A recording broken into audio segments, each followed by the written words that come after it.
Alright, so I'm going to show you how to take the drawing that we just finished of the eye and use charcoal to make it have some dimension, some value. So I'm pretty sure right now that my drawing is pretty accurate. I'm going to erase most of my lines away so that my charcoal and my pencil don't mix. I can still see those lines even though they're faint. And that's what you want. So it sort of looks like I drew it and then I used transfer paper to add it onto here. You just want to be able to see the lines. They don't have to be there really dark. Okay? So the next thing I'm going to do is I'm going to come in with my charcoal, and I'm using 6B right now. I like to start right at the center of the eye. And it doesn't matter where you start because I'm going to show you each piece of it, so whatever works for you is fine. But I'm going to start with my pupil.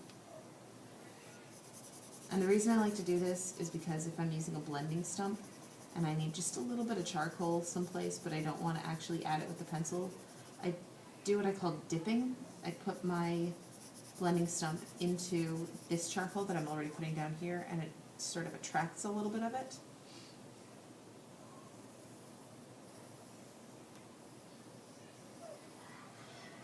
Like that. And then the next thing I'm going to do is a nice dark line right up here.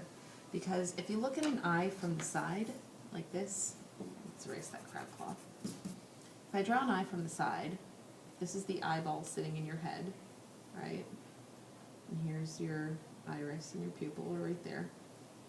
Your eyelid comes over the top like this. We're looking at it from the side, keep that in mind.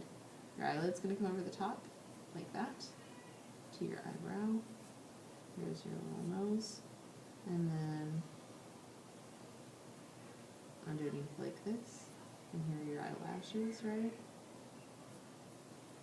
Now you can't see the rest of that anymore.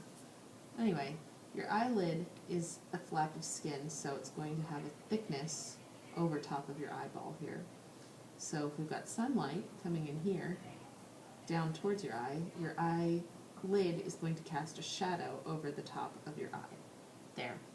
So that's why I'm going to start in with a nice dark line over the top of my eye. And it sort of serves the same purpose. I can bring some of that charcoal down into the white of the eye, because if you look at the picture here, the white of the eye is not actually white. It almost never is. So you want to save your white spaces for places that are really truly white. Okay? So the next thing I'm going to do is bring my dark line around the outside. And I'm going to draw this like you would if you had a lighter eye that you were drawing. This is really, really dark, but it's going to be shaded in the same way. Here's what you do. You need, just like what we did with the basket, where we used little lines to fill in spaces, we're going to do the same thing with this eye. You want to bring that outer line in towards the center, and notice all of these little lines are being directed towards the center of the eye. They're pointing towards the center. And this is going to take a minute, but you have to take your time and really fill it in. Oops, I'm a little overboard on that one.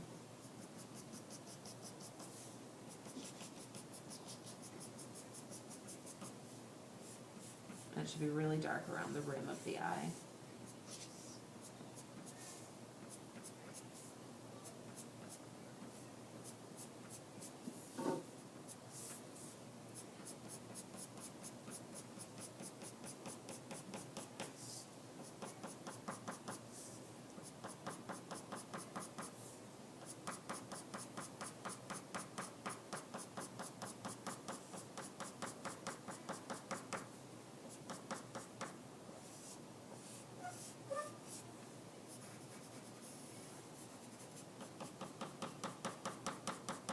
So you definitely want to get nice dark around the rim and then make that rim section sort of go away.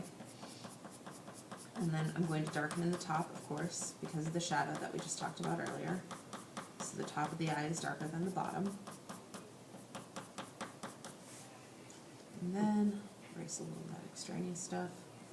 Put this line in, And we're pretty close to done with the charcoal pencil. Next thing I'm gonna do is come in with my willow. I'm gonna darken the center with just a few lines here to help that charcoal move when I go to blend it. And same thing here, willow at the top. Now I'm going to take a blending stump. First I'm going to blend in the center here. Then I'm going to pull the outside in here, like this. It takes a couple of strokes to do this.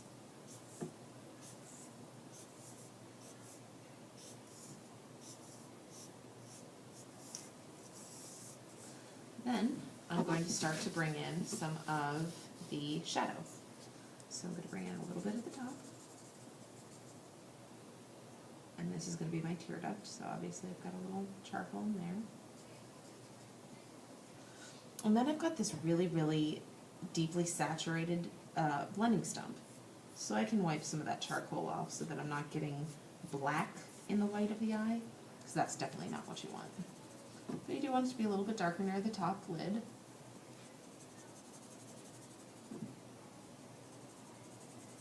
And then you want to bring that shadow down. And what you don't want ever is for your blending stump to leave marks. So you notice I'm working either in really small circles or a little bit at a time. And also I'm blending in the direction that the eye would move, like this. So if it's a round thing, I want to blend it to look round.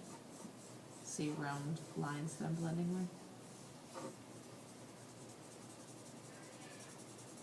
And then again, the little circles, make sure everything's nice and even, and I can come back with my finger if I need to and just sort of soften those up a little bit. I'm going to do the same thing on this side.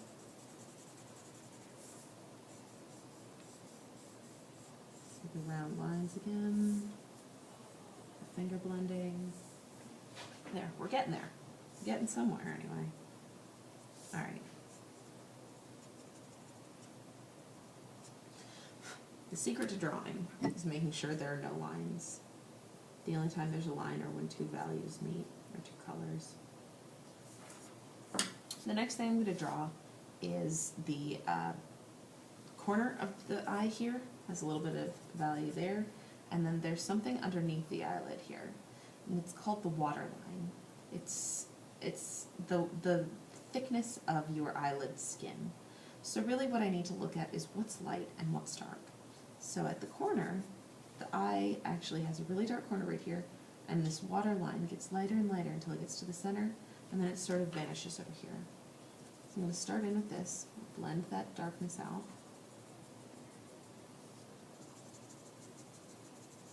Blend, blend, blend. Because you know your eye is a sphere, and you'll know how to draw spheres. So I'm going to give it a little bit of thickness down here.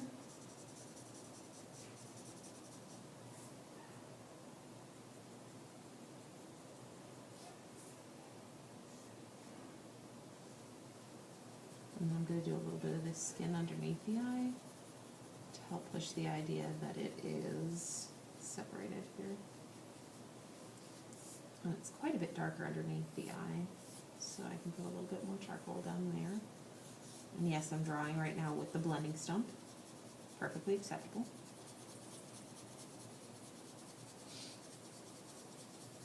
You just want to make sure that you get smooth areas of value like this. If you're leaving marks like this, you're doing it wrong, okay? You want smooth areas. If you can't do that with a blending stump, if you're not there yet, you can always use your finger and just go in with a little bit of willow like that. And just blend it in with your finger. I'm using copy paper right now. It's not the strongest paper in the world for this, but it works. I'm going to go over my line at the top as well. And this tends to be darker on the outer corners and get a little bit lighter as we move towards the center. Again, because it's round. So it's going to be darker here.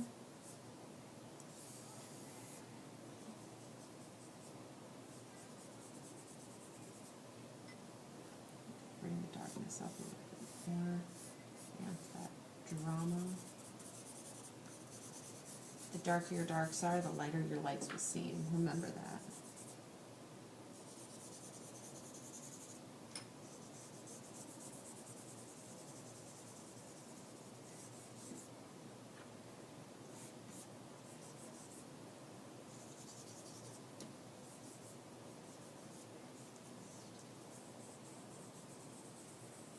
Alright, so now we're starting to get somewhere. I want to make sure this is nice and bright under here. I want to make sure that that's a nice solid line where I can see the bottom of the eye and the water line is right here. Define that a little bit more. Again, dip it in. And we've got a little bit of charcoal to work with.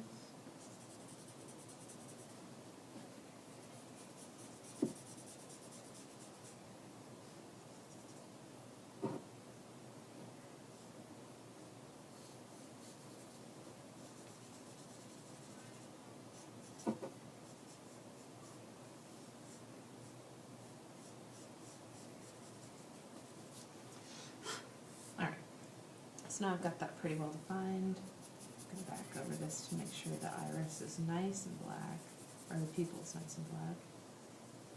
Like this. Alright, now I'm ready for the finishing touches.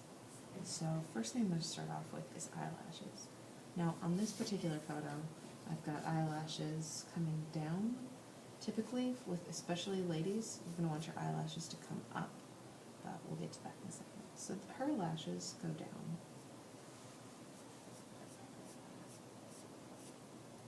But there's still a curve to them.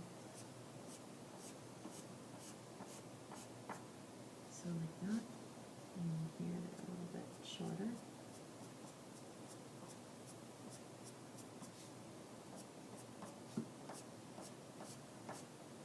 And what I want to see when you're drawing eyelashes is sort of a flick of the pencil. What I see all too often is here's the eye that you've drawn, and I see eyelashes that are either curly like this, stick straight like that, or they're just the end. First of all, eyelashes don't curl. They have a slight bend to them, and they change direction depending on which side of the eye you're drawing on. So at the back corner, this is my tear duct, and here's my eye. The back corner of the eyelashes should come down and follow the shape of the eye like this, and just come up a little. See, there's just a little bit of a flick there. By the time they get to the center, they shouldn't be facing this direction anymore.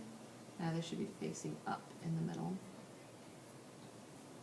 And on the opposite side, they should be facing the opposite direction. Same thing at the bottom. This way, that way. So don't mix them up. You don't want these eyelashes going this way, or the same direction all the way across like that.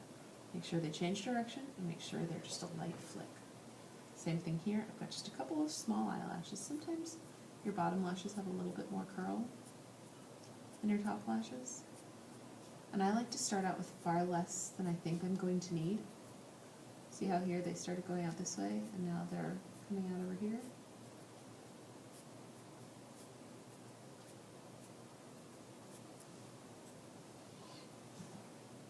Also, keep in mind, boys have eyelashes, and if you want them to look natural, you want to sort of clump them into little groups. You don't want them all to be exactly perfect. So if you're a perfectionist, let go. Let them be a little imperfect, because that's how nature is. Just about like that. The last thing that I'm missing is to make this eye look wet. And to do that, there should be some sort of highlight, and I see mine way up here close to the top of the eye. So what I'm going to do is I'm going to erase some of that black out up there.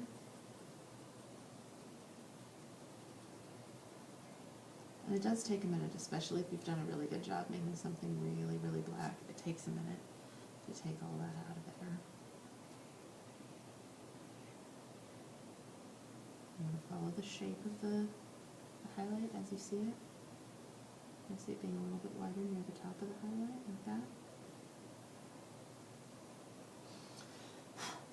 And then in this highlight, the other thing I see is a reflection of the eyelashes above it.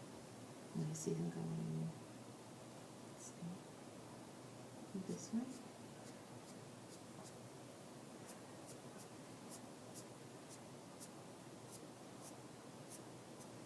Like that.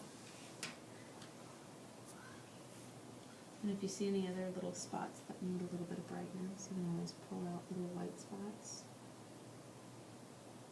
You know where you see them? So you just a little bit more into here. And I don't see that, but I'll just add a little extra, just for good measure. Okay, that's pretty much it.